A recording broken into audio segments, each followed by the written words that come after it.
Police service of Pakistan کے grade 21 کے senior افسر غلام نبی میمن نے ایک بار پھر کراچی پولیس چیف کا عہدہ سنبھال لیا ہے۔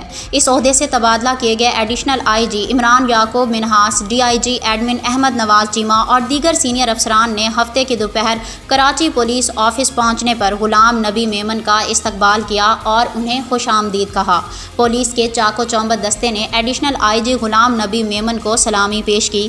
ایڈیشنل آئی جی غلام نبی میمن نے عمران یعقوب منہاس کے چارج چھوڑنے پر بطور additional I G Karachi charge سنبھالا ہے۔ دونوں افراد نے ایک سادہ اور پروقار تقریب میں کمانڈ سٹک کا تبادلہ کیا اور ایک دوسرے کے لیے نیک خواہشات کا اظہار کیا۔ عمران یعقوب منہاس کو پولیس کے چاق و چوبند دستے نے سلامی پیش کی۔ Additional I G Karachi Ghulam نبی میمن اور دیگر سینئر افسران نے عمران یعقوب منہاس کو پورے اعزاز کے ساتھ کراچی پولیس آفس سے رخصت کر دیا۔ عمران یعقوب منہاس کو additional I G counter terrorism department تعینات کیا گیا ہے۔